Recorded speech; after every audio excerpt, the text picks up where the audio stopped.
विष्णुपाद परमहंस परिव्राजक अष्टोत्तर शत श्रीमद एसी भक्तिवेदांत स्वामी जगत गुरु श्रील प्रभुपाद की जय। श्री श्री इस्कॉन वी फाउंडर आचार्य अभय चरणारविंद श्रील प्रभुपाद महाराज की जय। अनंत कोटि वैष्णव भक्तवृंद की जय। नामाचार्य श्री हरिदास ठाकुर की जय।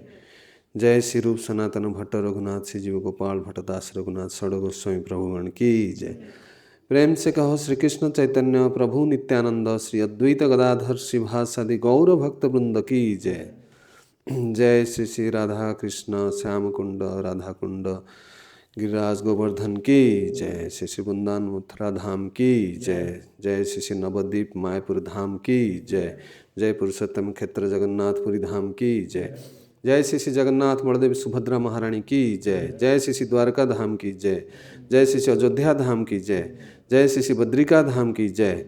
जय कृष्ण भक्ति प्रदायिनी वृंदा देवी तुलसी महारानी की जय। जय श्री श्री भक्ति देवी की जय। जय गंगा मैया जमुना मैया की जय। जय Srila Prabhupada transcendental book distribution की जय।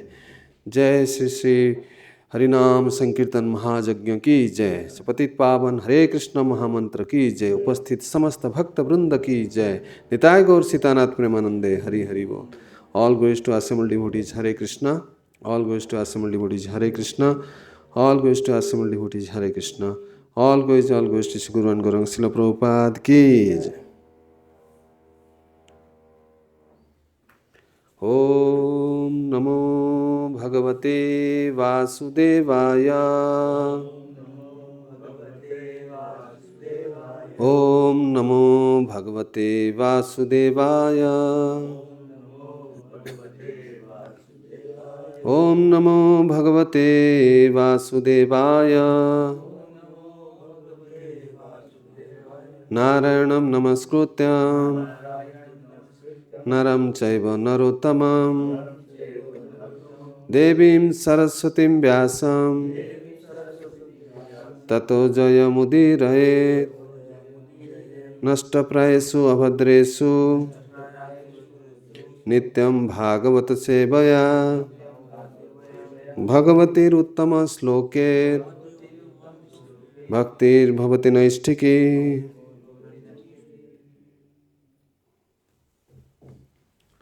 हरे कृष्ण। तो सर्वप्रथम आज की इस सायंकालीन श्रीमद् भगवद गीता के कक्षा में यहाँ पर उपस्थित समस्त वैष्णव और वैष्णवी के चरणों में मेरा कोटि दंडवत प्रणाम। और जैसे कि आप लोग जानते हैं, आज एक बहुत पावन पवित्र दिन है। एकादशी की तिथि है और मकर संक्रांति भी है। तो इसी पावन तिथि पर मैं यहाँ पर श्री पूजित विग्रह श्री श्री गौर निताय कृष्ण बलराम राधा श्याम सुंदर ललिता विशाखा देवी श्रील प्रभुपाद समस्त इस्कॉन की आचार्य गुरु वर्गों के चरण में ही निवेदन करता हूँ कि हम सभी को भक्ति के आगे बढ़ने के लिए हमें कृपा प्रदान करें, शक्ति प्रदान करें। तो यही आज हर जो त्यौहार फेस्टिवल का उद्देश्य यही रहता है कि भगवान और उनके भक्तों को गुणगान करने से उनका कृपा प्राप्त होता है। तो आज भी हम उन्हीं के कृपा जांचना करते हुए श्रीमद् भगवद गीता की आज हम जा रहे हैं। अभी हम इसके 11वीं अध्याय जिसका शीर्षक है विराट रूप विश्व रूप का दर्शन। तो उसी के श्रृंखला में आप लोग जो कल सुने थे 47, तो आज हम पाठ करने जा रहे हैं श्लोक नंबर 48 डिस्प्ले है इसमें। तो कृपया इसको आप मेरे पीछे दोहरा सकते हैं।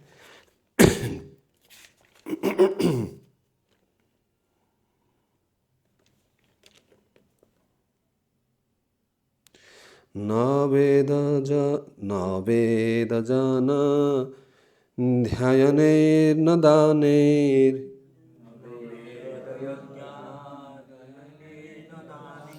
न च क्रियाभिर्न तपोभिरुग्रैः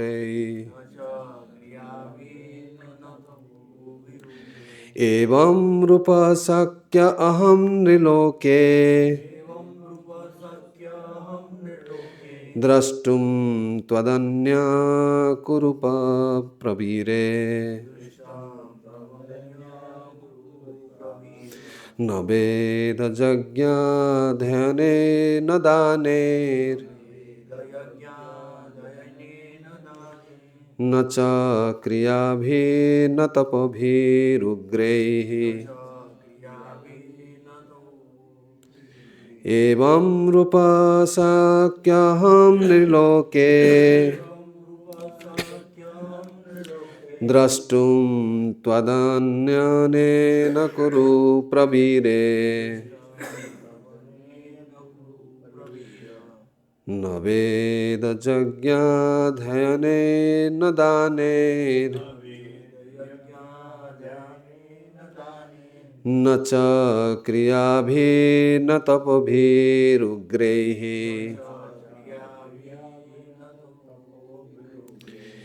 एवं रूपशाक्यहं नृलोके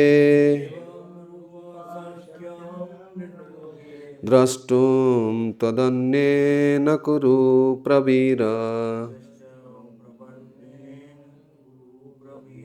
कृपया दोहराएं इस श्लोक के शब्दार्थ। न कभी नहीं वेद यज्ञ द्वारा अध्ययन ही या वेद के अध्ययन से न कभी नहीं दाने ही दान के द्वारा न कभी नहीं च भी क्रिया भी ही पुण्य कर्मों से न कभी नहीं तप भी ही तपस्या के द्वारा उग्र ही कठोर एवं रूपः इस रूप में शक्य समर्थ अहम मैं नृलोके इस भौतिक जगत में द्रष्टुम देखे जाने में तुम्हारे अतिरिक्त अन्य के द्वारा कुरु प्रवीर कुरु योद्धाओं में से श्रेष्ठ। इस श्लोक का अनुवाद और तात्पर्य अभय चरणारविंद भक्ति वेदांत स्वामी जगतगुरु श्रील प्रभुपाद के द्वारा। श्रील प्रभुपाद की हे कुरुश्रेष्ठ, तुमसे पूर्व मेरे इस विश्व रूप को किसी ने नहीं देखा, क्योंकि मैं न तो वेदाध्ययन के द्वारा न यज्ञ दान पुण्य या कठिन तपस्या के द्वारा इस रूप में इस संसार में देखा जा सकता हूँ। तात्पर्य। उससे पहले हम मंगलाचरण करेंगे। ओम अज्ञानतिमिरान्धस्य ज्ञानाञ्जनशलाकया चक्षुरुन्मीलितं येन तस्मै श्रीगुरवे नमः। श्रीचैतन्यमनोभीष्टं स्थापितं येन भूतले स्वयं रूप कदा मह्यं ददाति स्वपदान्तिकं। वन्देऽहं श्रीगुरुश्रीयुतपदकमलं श्रीगुरून् वैष्णवंश्च श्रीरूपं साग्रजातं सहगण रघुनाथान्वितं तं सजीवं साद्वैतं सावधूतं परिजनसहितं कृष्णचैतन्यदेवं श्रीराधाकृष्णपादान् सहगण ललिता श्रीविशाखान्वितं च। हे कृष्ण करुणा सिंधु दीनबंधु जगतपते गोपेश गोपीकान्त राधाकान्त नमस्तुते। तप्त कंचन गौरांगी राधे वृंदावनेश्वरी वृषभानुसुते देवी प्रणमामि हरिप्रिये। वाञ्छाकल्पतरुभ्यश्च कृपा सिन्धुभ्यैव च पतितानां पावनेभ्यो वैष्णवेभ्यो नमो नमः। नमो महावदन्याय कृष्ण प्रेमपदाय कृष्णाय कृष्ण चैतन्य नाम्ने गौरतसे नमः। जय श्री कृष्ण चैतन्य प्रभु नित्यानंद श्री अद्वैत गदाधर श्रीवासादि गौर भक्तवृंद। हरे कृष्णा कृष्ण कृष्ण हरे हरे हरे राम राम राम हरे हरे। हरे कृष्णा कृष्ण कृष्ण हरे हरे हरे राम राम राम हरे हरे। हरे कृष्णा कृष्ण कृष्ण हरे हरे हरे राम राम राम हरे हरे। मूकं करोति वाचालं पंगुं लंघयति गिरिं यत्कृपातमहं वन्दे श्रीगुरुदीनतारिणं श्रीपरमानन्दमाधवं श्रीचैतन्येश्वरम्। हरे कृष्णा। तो आप लोग इस जो अध्याय हम चर्चा कर रहे हैं ये बहुत महत्वपूर्ण है। इसका हम देख रहे हैं कि जो आखिरी सेक्शन जो है इसमें श्लोक नंबर 47 से लेकर 55 तक 47 से लेकर 55 तक आप लोग देखेंगे भगवान कृष्ण ही बोल रहे हैं। किनको? अर्जुन को बता रहे हैं। क्या बता रहे हैं? ना किस प्रकार से कौन सा ऐसा उपाय है जो कि क्या योग्यता है एक व्यक्ति का जिसके द्वारा वो मेरा इस जो दो भुज रूप है, जो त्रिभंग मुरलीधर है, त्रिभंग ललिता जो है, तो इसी रूप का दर्शन कर सकता है। क्या योग्यता है? तो हम सभी भगवान का दर्शन का आकांक्षी है कि नहीं? सबकी इच्छा है भगवान के दर्शन करने। तो यहाँ पर देखते हैं भगवद गीता में भगवान क्या इसका उपदेश देते हैं कि आज का जो श्लोक है आप लोग देख सकते हैं। इसके श्लोक थोड़ा देखेंगे प्रभु जी। इसमें कई बातें कहा गया है। पहले तो बोलते हैं न वेद यज्ञ अध्ययन न, माने वेद अध्ययन के द्वारा नहीं, यज्ञ अध्ययन। यज्ञ का अध्ययन अर्थात होता है यज्ञ में जो विधियाँ होती है, जो कई प्रोसेस होती है यज्ञ में, तो इसी को हरे कृष्ण। तो यज्ञ करने का कोई विधियाँ होती है, इसके बारे में विस्तार रूप से वर्णन है। आप लोग देखेंगे मीमांसा और कई सारे तथ्य में उसके बारे में विस्तार रूप से ये कहा गया है कि किस प्रकार यज्ञ का जो हवन इत्यादि होती है या विभिन्न प्रकार का यज्ञ है, उसके वर्णन आप लोग देखेंगे कई जगह पर भगवान ने किया है। 4th अध्याय में किया है, 3रा अध्याय में किया है, 17 अध्याय में किया है। तो इस प्रकार भगवान कहते हैं कि जो यज्ञ के विभिन्न प्रकार विधियों को अध्ययन करने से, बारे में पता लगाने से, और किस प्रकार से ना दान ही कोई दान करने से, न च क्रियाभीर, माने क्रिया मतलब विभिन्न प्रकार का कर्म करने से, जो पुण्य कर्म कहा जाता है, तो पुण्य कर्म करने से, न माने नहीं न तपो भी, तपस्या करने से भी। आप देख सकते हैं दूसरा लाइन में न च क्रियाभीर न तपो भी, माने सब नकारात्मक है। ना वेद अध्ययन से, ना यज्ञ विधि जानने से, ना दान करने से, सब न कराए हैं। ना तो क्रिया अर्थात पुण्य कर्म से, ना कोई तपस्या से। क्या होगा ना एवं रूप शक्य, मैंने शक्य अर्थात सामर्थ्य, समर्थ होता है। जो मेरा ये जो रूप है, एवं रूप मतलब मेरा जो रूप है, भगवान बोल रहे हैं अर्जुन को, इसको कोई समर्थ नहीं होगा देखने के लिए। कहाँ पर? ना नृलोके, इस भौतिक जो है हमारा जो पृथ्वी लोक जो है, इसको नृलोक बोलते हैं। उसके ऊपर 6 लोग हैं, स्वर्गलोक, भूवरलोक, स्वर्गलोक, जनलोक, महरलोक, तपलोक और ब्रह्मलोक। ऐसा 6 ऊपर 7 नीचे हैं। तो बोलते हैं ये जो नृलोक है अर्थात मनुष्य लोकों में और कोई इसको दर्शन नहीं कर सकता है। तो इसके क्यों ऐसा नृलोक शब्द क्यों प्रयोग किया गया? क्योंकि उसके ऊपर जो लोग हैं, देवता लोग, ये लोग भी भगवान का विश्वरूप दर्शन किए। तो अर्थात क्या कोई दर्शन के लिए नहीं, इसके आगे बोलते हैं नहीं, केवल तुमको छोड़कर, द्रष्टुम त्वदन्येन, त्वद अन्येन माने तुमको छोड़कर, द्रष्टुम मतलब देखने के लिए समर्थ है। कुरु प्रवीर, भगवान उनको कुरु श्रेष्ठ, कुरु वंश के वीर के रूप में उनको संबोधन करते हैं। तो हम लोग इसमें जो है देखेंगे कि एक शुद्ध भक्त भक्त्या, भगवद गीता में भगवान कहते हैं भक्त्या माम अभिजानति, मुझे अगर कोई जानने का तरीका है कि मेरा जो भक्ति के द्वारा जान सकते हैं, है कि नहीं? भगवान को देखना है, भगवान के बारे में जानना केवल है भक्ति के द्वारा, मुख्यतः श्रवण के द्वारा, है कि नहीं? तो इस पर भगवान यह करते, ये जो रूप है ये बड़ा दुर्लभ है, इट्स वेरी वेरी रेयर। कोई ऐसा व्यक्ति है जो कि बहुत कम लोग, जो महाभारत के समय कौन कौन भगवान को माने ठीक से जान पाया था, बहुत कम। कुंती महारानी, पंचु पांडव, भीष्मदेव, ऐसा गिने चुने, लेकिन इतने सारे लोग थे।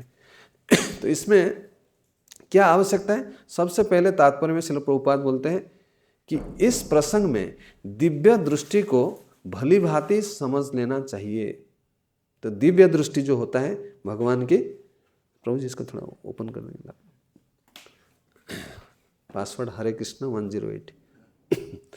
जो दिव्य दृष्टि क्या होता है ना, भगवान के द्वारा दी गई दृष्टि। दिव्य अर्थ होता है दैवी से, दैवी शक्ति, जो दैवी शब्द से दिव्य शब्द आया है, आगे बताएंगे प्रभुपाद। तो ये जो है दिव्य दृष्टि जिसका पास रहेगा वही व्यक्ति जो है भगवान को देख सकता है, और कोई देख नहीं सकता। तो उसके आगे बताते हैं, तो यह दिव्य दृष्टि किसके पास हो सकता है? तो कौन ऐसा अधिकारी है दिव्य दृष्टि का? तो किसके पास हो सकता है ना? जो भगवान के भक्त हैं। फिर वही चीज़ घूम फिर कर वहीं आता है। दिव्य का अर्थ होता है, दिव्य का अर्थ होता है दैवी। जब तक कोई देवता का रूप में दिव्यता प्राप्त नहीं कर लेता तब तक उसे दिव्य दृष्टि प्राप्त नहीं हो सकती। तो दिव्य दृष्टि आप लोग जानते हैं गीता के किन लोगों ने दिया थे? संजय को कौन दिया था? व्यासदेव ने। और अर्जुन को भगवान कृष्ण स्वयं दिए थे। जैसे आगे बताएंगे भगवान कि तुम ऐसा साधारण चर्म चक्षु से मुझे दर्शन नहीं कर सकते, तो तुमको मैं दिव्य दृष्टि देता हूँ। तुम ये मेरा अनंत हाथ, अनंत कोटि माने मुख, अनंत पेट, भुजाएं, जो उनका चरण, ऐसा बहुत ऐसा विस्तार रूप से सारे समग्र को जो व्याप्ति हुआ है वही रूप का दर्शन करो। वैदिक शास्त्रों के कथन है कि जो भगवान विष्णु के भक्त है, फिर भक्त शब्द है, वे देवता है। विष्णु भक्ता स्मृता देवा आसुरिश्च वे विपर्जय। तो देवा माने जो देवता, ये कौन है ना? विष्णु भक्ता, ये भगवान विष्णु के भक्त है। और बाकी जो आसुरी जो भक्त नहीं है वो कौन है? विपर्जय, माने जो इसका विपरीत है वो कौन है? आसुर है। इस प्रसिद्ध श्लोक है।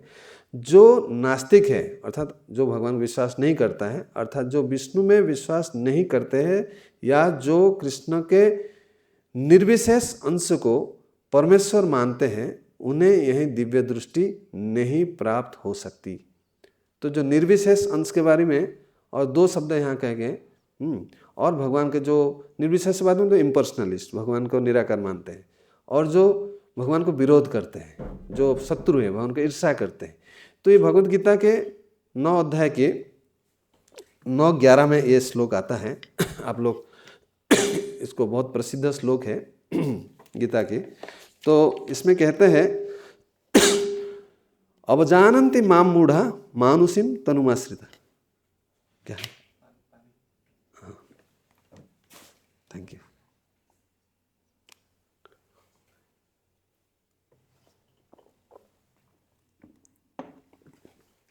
अवजानन्ति माम मूढ़ा, अवजानन्ति में जो मुझे नहीं जानता है। कौन ना? मूढ़ा, जो मूढ़ व्यक्ति है वो मुझे नहीं जानता है।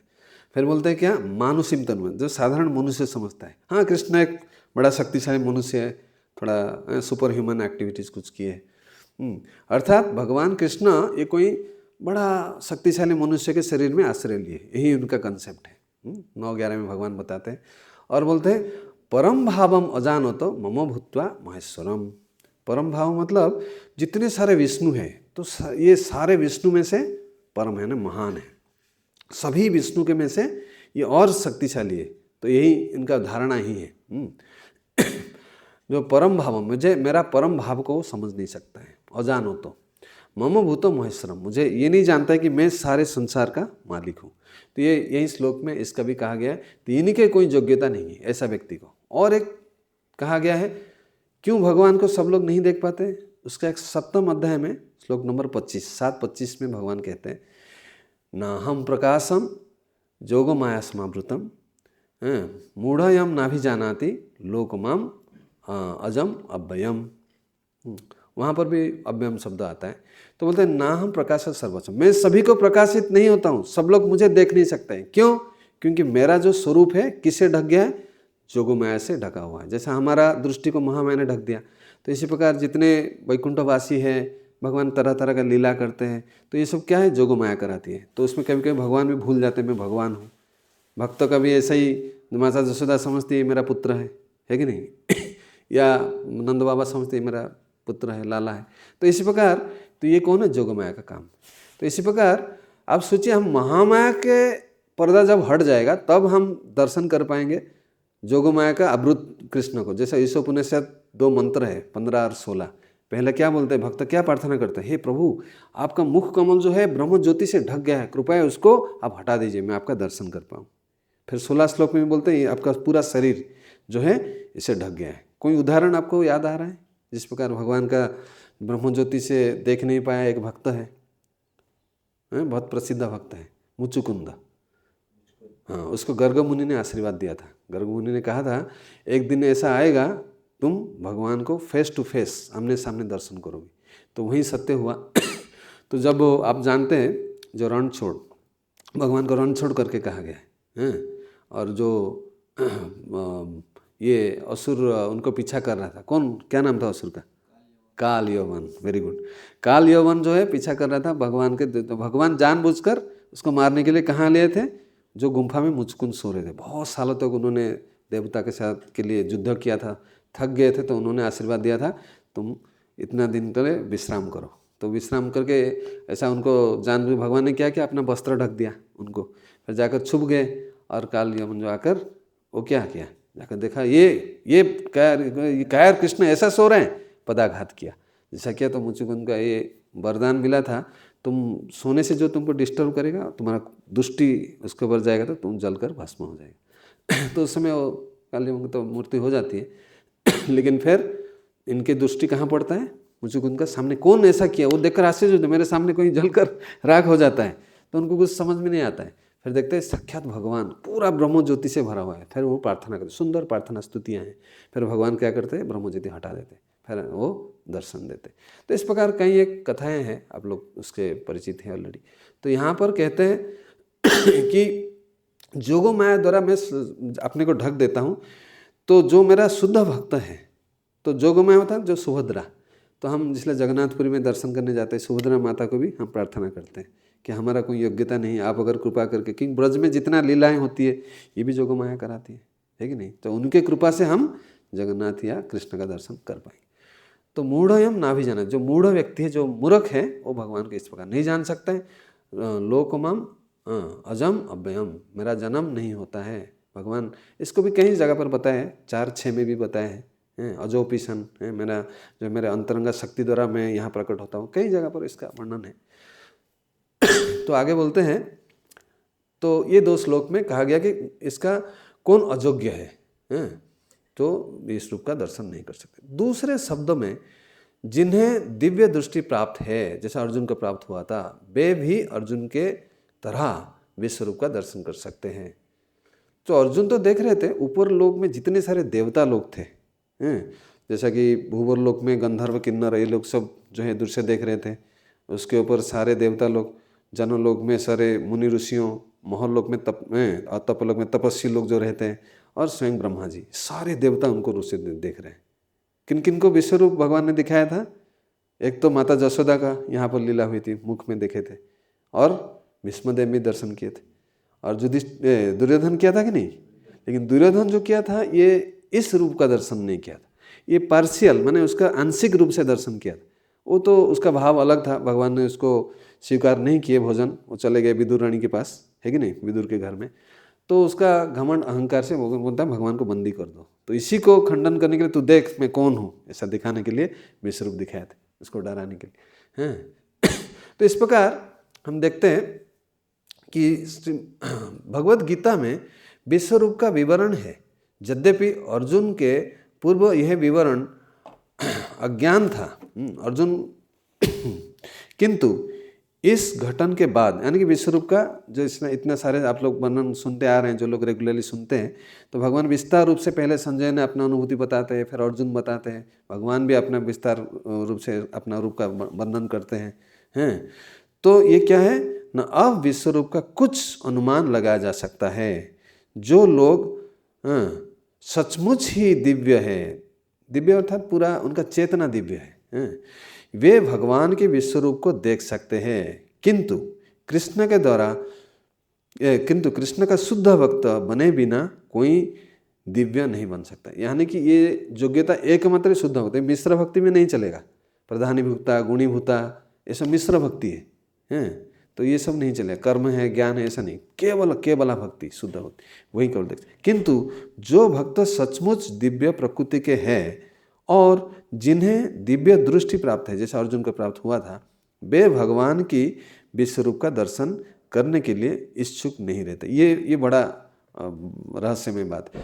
एक्चुअली जिनको दिव्य दृष्टि है, अर्जुन उनको दिव्य दृष्टि भगवान ने दिया, लेकिन वो इच्छा नहीं करते, क्योंकि भक्त है। तो शुद्ध भक्त कभी नहीं चाहेगा भगवान के जो घासली, माने जो विभत्स रूप देखने के लिए। ये बहुत डरावनी था, बहुत भयभीत हो गए थे अर्जुन, आश्चर्यचकित हो गए थे। इसलिए अर्जुन बोलते हैं ये विश्व रूप का आप हटा दो, मुझे वो पहले बोले कि जो है चतुर्भुज रूप दिखाओ, और फिर बाद में बोले दुभुज रूप का दिखाओ। सर 2 बार भगवान, तो इससे पिछले वाला श्लोक में आप लोगों ने सुना है कैसा भगवान ने अपना चतुर्भुज रूप दिखाए थे। इसके बाद अगले श्लोक में सुनेंगे भगवान ने फिर अपना 2 भुजा, 2 हाथ वाला रूप को दिखाएंगे। तो इसमें हम देखते हैं बार बार ऑफ हो रहा है, बैटरी का कुछ इश्यू नहीं। जैसा कि पिछले श्लोक में कहा गया है, अर्जुन ने कृष्ण का चतुर्भुज विष्णु रूप का देखना चाहा, क्योंकि विश्व रूप को देखकर वह सचमुच भयभीत हो उठा था। तो यही आप लोग जानते हैं, जैसा भगवान कृष्ण यहाँ प्रकट हुए थे मथुरा में, तो उस समय चतुर्भुज रूप में प्रकट हुए थे। तो फिर इन्होंने क्या बोले, माता देवकी और वसुदेव ने प्रार्थना की, आप फिर दो भुजा रूप, क्योंकि सबको पता है भगवान का ओरिजिनल रूप जो है दो हाथ वाला, सबसे सुंदर रूप। और यहाँ पर आगे का श्लोक में भगवान बताएंगे, आप लोग देखेंगे, ये तो 48 हो गया, और 52, 54 ये दो श्लोक में भी यही चीज़ भगवान कहते हैं। इसका मैं बताऊंगा आपको कि इसमें भी बोलते हैं ये सुदुर्दर्शनम, अर्थात भगवान का ये जो दो हाथ वाला रूप है ये और दुर्लभ है, ये और कठिन है देखना।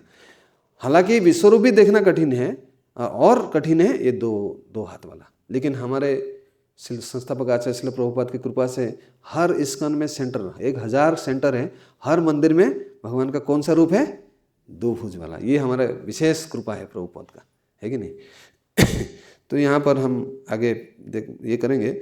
इस श्लोक में कुछ महत्वपूर्ण शब्द है, एक एक करके हम उसका व्याख्या करेंगे। वेद ज्ञान, वेद या यज्ञाध्यायन, वेद और यज्ञ। वेदाध्ययन में तो वेद अर्थात 4 वेद, ऋक्, साम, यजुर, अथर्व। तो उसमें 80% तो कर्मकांडी है और ज्ञानकांडी है। कर्मकांडी, ज्ञानकांडी सकल विषय भांडव, इसको नहीं पढ़ना है। इसलिए अर्जुन को बोले निस्त्रगुण भवार्जुन। लेकिन हमको अगर वेद पढ़ना है तो कौन सा पढ़ना है, वेद में वेदांत सूत्र, वेद का अंत में जो वेदांत सूत्र आता है तो उसी के रिलेटेड है। क्या है, 108 उपनिषद है, 18 पुराण है, खास करके जो 6 सत्वगुण में जो पुराण है, भागवत महापुराण है कि नहीं, और नारद पुराण है, गरुड़ पुराण, ये सब सत्वगुण में आता है। तो इनको, हालांकि सभी पुराण हमारे लिए इम्पोर्टेंट है, और 108 उपनिषद में सबसे श्रेष्ठ है, इम्पोर्टेंट कौन है, ईशो उपनिषद। ईशो अर्थात भगवान को ईशो बोलते हैं। तो इसलिए ईशो उपनिषद प्रभुपाद ने हमको दिया है पढ़ने के लिए। तो इन जो वेद शास्त्र का अध्ययन करेंगे, लेकिन उद्देश्य क्या है, भगवान का भक्ति को प्राप्त करने के लिए। लोग वेद क्यों पढ़ते हैं, उनको कुछ फल के लिए, स्वर्ग प्राप्त करने के लिए, या किसी को कुछ कामनाएं हैं, भौतिक इच्छाएं हैं। कर्मी, ज्ञानी और जो है जोगी, इन तीनों का भौतिक इच्छा है। तो हमें कोई भौतिक इच्छा के लिए वेद का अध्ययन नहीं करना चाहिए। तो इन ग्रंथों को पढ़ने से हमको भक्ति बढ़ेगा। तो इसलिए हम भक्ति को अगर लक्ष्य रखकर इन वेद को अध्ययन करेंगे, इसमें कोई त्रुटि नहीं। भगवान गीता में 15:15 में भगवान क्या बोलते हैं, वेदेश्च सर्वैर अहमेव वेद्यम वेदांत कृत वेदविद चाहम।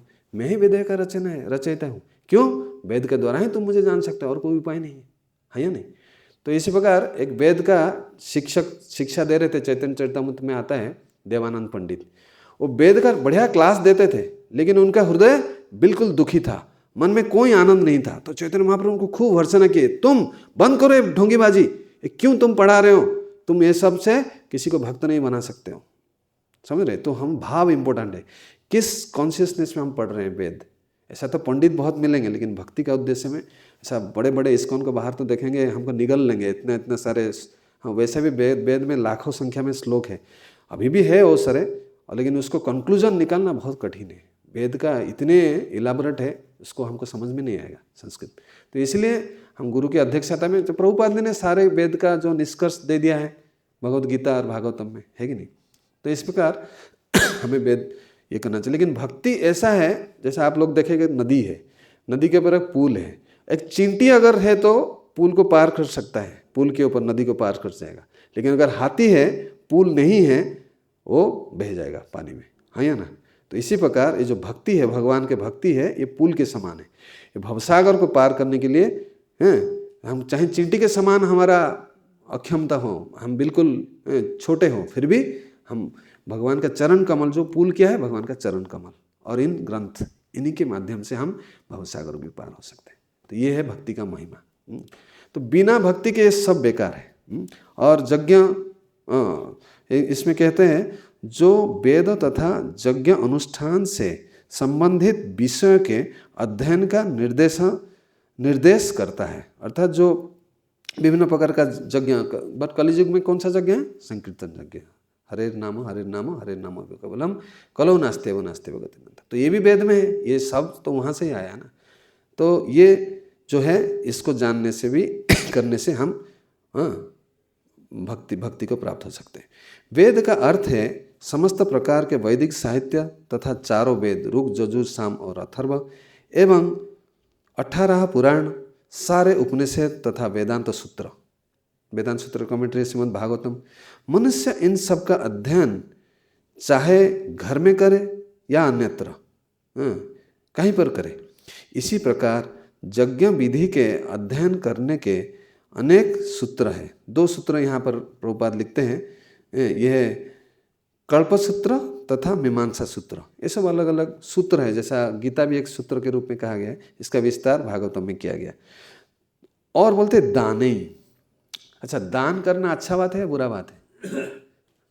कर्ण तो बहुत बड़ी दानी था, भगवान ने स्वीकार किया उसको। भगवान ने बोला अर्जुन मार दो उसको। क्यों बोले भगवान ऐसा? क्योंकि भला हो, हालांकि हो। हरे कृष्ण, थोड़ा पास तो कर्ण इतना बड़ी दानी होकर भी भगवान ने उसको मौका दिया, तुम आ जाओ हमारे साइड, अर्जुन के साइड आ जाओ, तुमको मैं सेनापति बनाऊंगा, चीफ कमांडर इन चीफ बनाऊंगा और तुम युद्ध जीत सकते हो। मना कर दिया, नहीं मुझे नहीं चाहिए, मैं तो इसका गुलाम हूँ। किसके? दुर्योधन का धन खाया हूँ। ये उसका कुबुद्धि है। तो इसलिए भगवान बोले कितना बड़ा दानी हो उसको खत्म करो। लेकिन नृगी महाराज का वर्णन आता है 10वें स्कंद में। नृगी महाराज नृग जो थे इतने बड़ी दानी थे, कहते कि पृथ्वी में जितने संख्या में रेती है उतना मात्रा में उन्होंने गोदान किया था। गोदान करना अच्छी बात है, गौ सेवा अच्छी बात है, ये भक्ति में बुद्धि प्राप्त कराता है, नो डाउट। लेकिन उन्होंने एक गलती कर दिया था। एक आप लोग जानते हैं, थोड़ा आप लोग जानते हैं कि एक ब्राह्मण का गाय जो उधर चला गया, तो इसी के लिए दोनों में झगड़ा हुआ। तो इसी के लिए उनको जमराज के पास जाना पड़ा। जमराज ने उनको एक छिपकली का शरीर दे दिया। आप लोग जाएंगे द्वारका में, वो कुआं अभी भी है जहाँ पर छिपकली रूप में ये थे। तो वो सारे ग्वाल वाल खेल रहे थे, तो उठा नहीं पाए, तो भगवान कृष्ण उनको उद्धार किए। उसके पीछे एक रहस्य है।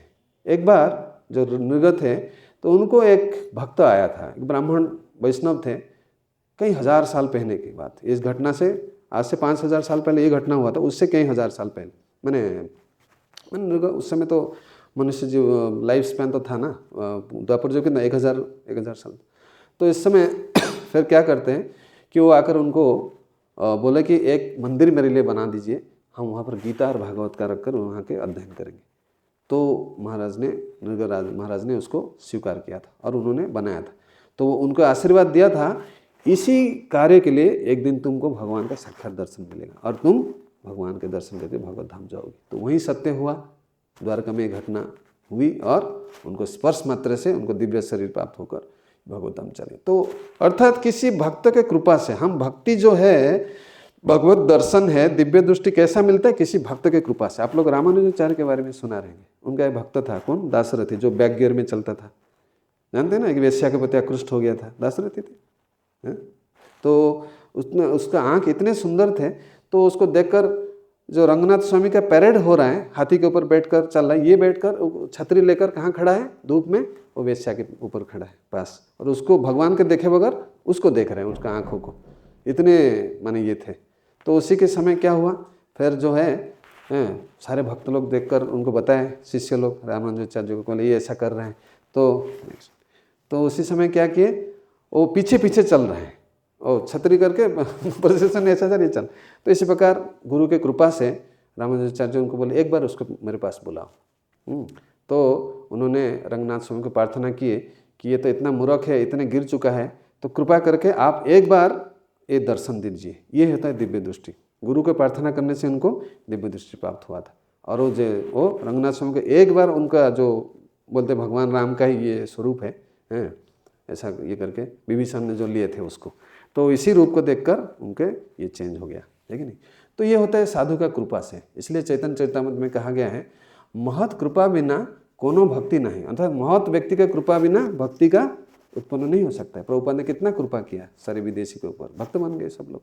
कृष्ण भक्ति दूर रहो संसार नहीं छाया, माने कृष्ण भक्ति दूर की बात है, संसार का आसक्ति भी नहीं छूटेगा। ये चैतन्य महाप्रभु का वाणी है। तो हम देखते हैं और एक कथा आती है चैतन्य चरितामृत में, रघुनाथ दास गोस्वामी, उनका पिताजी कौन थे? गोवर्धन मजूमदार। बहुत इतना धनाढ़ थे, उनके लाखों संख्या में स्वर्ण मुद्रा वो केवल टैक्स देते थे। कितना 20 लाख ऐसा कुछ। तो उन्होंने इतने दान देते थे, लेकिन महाप्रभु ने उनको कहा इनको भगवत दर्शन नहीं होगा। क्यों? उनके एक कमी था। क्या था? भोग की इच्छा। कहने का मतलब ये है, जब तक थोड़ा भी भोग की इच्छा हमारा हृदय में रहेगा, हम भगवान का दर्शन नहीं कर सकते। प्रेमांजन छुरित भक्ति विलोचन संत सदैव हृदयसु विलोकयन्ति यन श्याम सुंदरम अचिंत्य गुणा स्वरूपम गोविंदम आदि पुरुषम तमहम भजामि। तो कहते हैं ये जो प्रेम रूपक अंजन, हमारा आँख में प्रेम रूपक अंजन, भगवान को प्रेम जब उदय हो जाएगा, तब जाकर सदैव, जो संत मतलब साधु लोग और सारे देवता लोग भगवान जो रूप का दर्शन करते हैं, श्याम सुंदर रूप को हम तभी दर्शन कर पाएंगे। तो इस प्रकार हम देखते हैं ये दान भी करना चाहिए, लेकिन भक्त वैष्णव को दान करना चाहिए। जैसा बहुत सारे साधु संत महात्मा हैं, तो उनको दान करने से भगवान का कृपा मिलती है कि नहीं। तो इस प्रकार हम देखते हैं वास्तविक आप देखेंगे तीसरा स्कंद श्रीमद् भागवतम अध्याय 16 में से, उसमें कहा गया कि 2 विशेष आवश्यकता है, एक है भगवान का नाम और वैष्णव सेवा। तो ये जो है ये रामानुजाचार्य संप्रदाय से है, वैष्णव सेवा और कर्म और ज्ञान से रहित जो प्रेम भक्ति से शुद्ध भक्ति, ये दोनों करने से हमको, तो यही चीज़ को कपिल देव ने भी देवहूति माता को भी बोले हैं। तो अगले ये में आते हैं कि फिर आगे बोलते हैं दाने शुद्ध सुपत्र 3 प्रकार का सत्व रज तम 3 गुण के दान होता है, लेकिन सुपत्र अर्थात जो ब्राह्मण वैष्णव को दान करने से हमें भगवान का भक्ति प्राप्त होता है, जो भगवान की दिव्य प्रेम भक्ति में लग्न रहते हैं, तथा ब्राह्मण तथा वैष्णव। इसी प्रकार क्रिया भी ही शब्द, क्रिया भी अर्थात अग्निहोत्र आदि क्रिया भी का मुख्य उसमें क्या क्या आता है, जैसा ये सब जो पुण्य कर्म, जितना भी पुण्य कर्म आता है, तो उसको करने से अगर उसके साथ भक्ति नहीं है तो भगवान प्राप्ति हमको नहीं हो सकता है, भगवान का दर्शन नहीं हो सकता है। और फिर आगे बताते हैं क्या ना, शारीरिक कष्टों को स्वेच्छा से अंगीकार करना तपस्या है। ये शारीरिक ये अर्थात तपस्या 3 प्रकार के हैं, मानसिक, शारीरिक और वाचिक। तो इसमें कहते हैं कि आप लोग जानते हैं हिरण्यकशिपु कितना 36,000 साल तपस्या किया, भगवान का दर्शन हो पाया? ढूंढ रहा, दिखाओ कहाँ है ये तुम्हारा भगवान है। लेकिन प्रहलाद महाराज क्या तपस्या किया था?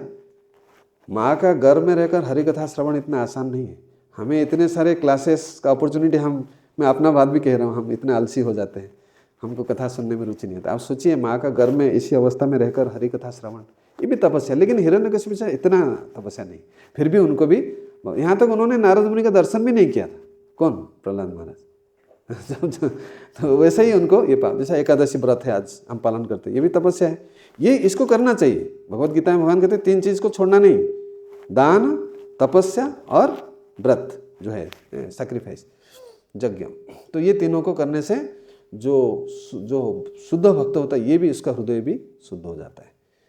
क्योंकि देखिए आत्मा को साफ करने के लिए, क्योंकि ये जो दृष्टि, दिव्य दृष्टि आत्मा के ऊपर जब तो आवरण है, अज्ञान का पर्दा है, महामाया का पर्दा, ये हम भगवान का दर्शन नहीं कर पाएंगे। ये जो यहाँ पे जो भगवान चर्चा कर रहे हैं दिव्य दृष्टि का, जैसे आप लोग जानते हैं सोने को अगर साबुन से धोएंगे वो साफ होगा? उसको गर्म कर दीजिए आग में तो पूरा चमकेगा। तप्त कांचन गौरांग तप्त कांचन गौरांगी, है कि नहीं? तो इसी प्रकार आत्मा को केवल भक्ति ही धो सकता है, यानी कि उसका जो मैला को दूर कर सकते हैं। तो इसी में तपस्या में भी भक्ति जोड़ेंगे। तपो दिव्यम पुत्र का देना, ऋषभदेव भी वही बताते हैं, दिव्य तपस्या करना चाहिए, तभी तो हम जो है, प्रभुपाद ने हमें 4 नियम दिया है। 4 नियम का अर्थात नहीं हम भक्त बन गए, 4 नियम जो पालन करेगा मनुष्य बनेगा। आगे जाकर एक व्यक्ति था, एक ट्रेन में एक भक्त बता रहे थे, उनका मुलाकात हुआ। तो हमारा संकीर्तन बस पार्टी लेकर जाते हैं ना, तो एक महान हिमालय से आए थे, तो उस तरफ गए थे, बद्रीनाथ की तरफ। तो बोलते हैं कि हम इतने दिन उपवास करते हैं, हम इतने आग के, मैंने ऐसे सारे एक एक करके बताया, हम तो कुछ लेते ही नहीं, हम रात को सोते भी नहीं, सारे एक एक करके गया। तो उन्होंने पूछा आर यू चैंटिंग हरे कृष्णा? नहीं वो नहीं करते हैं तो ये सब बेकार है बकवास है। तो यही तो ऐसा ही लोग बहुत सारे कुछ करते हैं लेकिन भक्ति नहीं करेंगे, ये दुर्भाग्य है। तो इसमें कहा गया है किंतु जब तक वह अर्जुनों की भांति भक्त नहीं होता तब तक वह विश्व रूप का दर्शन नहीं कर सकता। तो यही कहा गया, भक्ति ही मेन पॉइंट है। निर्विशेषवादी भी कल्पना करते हैं कि वे भगवान का विश्व रूप का दर्शन करते हैं। निर्विशेषवादी में ये भी बोलते हैं हमने, वो कुछ इमेजिन करते हैं, कल्पना जल्पना करते हैं। अगर मान लीजिए मैं बोलूँगा मैंने प्रभुपाद को भागवतम क्लास पढ़ाता था, कोई विश्वास करेगा? बकवास है, नालायक कहाँ का, तू प्रभुपाद को पढ़ाएगा, ऐसा बोलेंगे कि ना आप मुझे? तो ये ऐसे ही निर्विशेषवादी का कहने का मतलब यही है इतना मूर्ख है, ये बोलते हैं हमने आचार्य को पढ़ाया तो ये उनका स्थिति है। तो अर्जुन के भांति हाँ, किंतु भगवद गीता से हम जानते हैं निर्विशेषवादी भक्त नहीं है, फलतः वे भगवान के विश्वरूप का नहीं देख पाते। ये बहुत जगह पर इम्पर्सनलिस्ट को प्रभुपाद ने खंडन किया है। ऐसे अनेक पुरुषों हैं जो अवतारों का सृष्टि करता है। अवतार सृष्टि जैसे कुंभ मेला गया, महाकुंभ, कितने अवतार बने उसमें हैं, बहुत सारे लोग आए, मतलब मैं ही ऐसा एक अवतार का ये था हैदराबाद में, इसका वाला मैं भगवान का विश्वरूप दिखाऊंगा, लंबा बाल वाला था। सब लोग लाल बहादुर स्टेडियम करके एक है वहाँ पर, शास्त्री स्टेडियम, तो सारे लोग इकट्ठा हो गए सचमुच। तो उसी समय क्या था, उसको पता था फोरकास्ट है, बारिश आने वाला है, तो बराबर उसी टाइम को उसने सेटिंग किया था।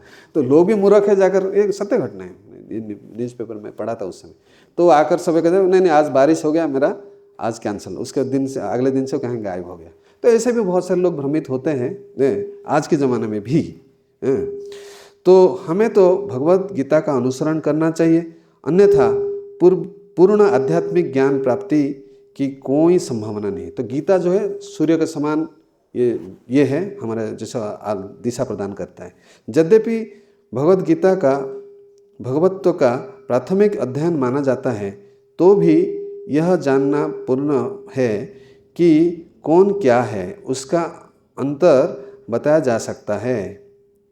इस अवतार के समर्थक माने जो फॉल्स जो अवतार के, ये कहते हैं कि उन्होंने भी ईश्वर को दिव्य अवतार विश्व रूप का देखा है, किंतु ये जो मैंने बताया, किंतु यह स्वीकार नहीं, जैसे कि मैं प्रभुपाद को गीता पढ़ाया था क्योंकि यहाँ पर यह स्पष्ट उल्लेख हुआ है कि कृष्ण का भक्त बने बिना ईश्वर का विश्वरूप का कोई दर्शन नहीं कर सकते। अतः पहले कृष्ण का शुद्ध भक्त बनना होता है, तभी कोई दावा कर सकता है कि वह विश्वरूप का दर्शन कर सकता है जिसे उसने देखा है। कृष्ण का भक्त कभी क्षण अवतारों का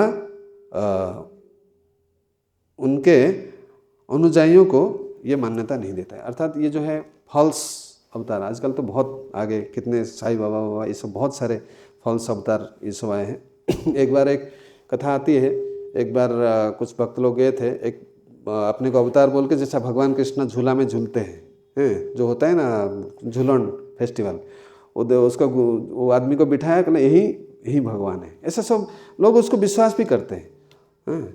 और जो यहाँ पर नृलोके श्लोक में आता है, नृलोके जो शब्द आया है, क्योंकि ये जो है वैसे तो सब लोग ने ऊपर का लोग देखते, किंतु मनुष्य लोग में केवल अर्जुन ये थे, और भी भक्त थे जैसे भीष्मदेव और ये तो आप लोग जानते हैं। चैतन्य चरितामृत में भी आता है, द्वैताचार्य की भगवान चैतन्य महाप्रभु ने विश्व रूप दिखाया था। तो इसके आगे फिर आप देखेंगे इसी श्लोक का एग्जैक्ट डिटो आज इट इज श्लोक नंबर 52-53 में भी भगवान बोलेंगे, वहाँ पर भी यही बताते हैं, सेम चीज़ बताते हैं भगवान। आगे सुनेंगे आप लोग किस प्रकार तपस्या से, दान से या वेद अध्ययन से भी भगवान को कोई सेम चीज़ कई जगह पर ऐसा रिपीट हुआ है, ठीक है ना। तो इसी प्रकार हमें और फिर आगे जाकर भगवान 54 में बताएंगे कि अनन्य भक्त्या, जो मेरा अनन्य भक्ति करेगा वही जो है मुझे देख सकता है। तो इसी प्रकार हम आज इस ये में से शिक्षा लिए कि केवल अगर हम बिना भक्ति के जो भी बाकी कार्य हम करेंगे, चाहे ये 500 चीज़ बताया भगवान ने, है कि नहीं, कितना वेद शास्त्र पढ़ो, लेकिन उद्देश्य भक्ति नहीं है तो फिर हम भगवान का दर्शन नहीं कर पाएंगे, है कि नहीं।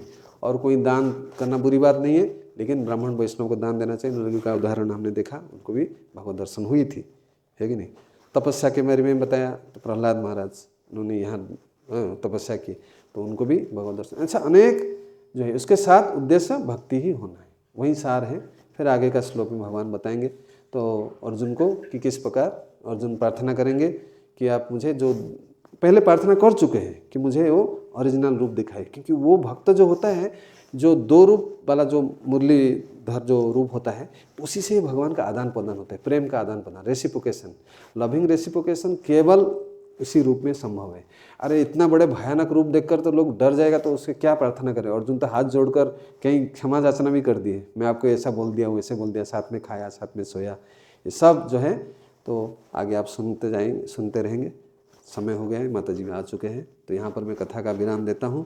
ग्रंथराज श्रीमद् भगवद गीता की जय, उपस्थित समस्त भक्त वृंद की जय, जगत गुरु शिल प्रभुपाद की जय, निताय गौर सीतानाथ प्रेमानंदे, हरि हरि। हरे कृष्णा कृष्ण कृष्ण हरे हरे, हरे राम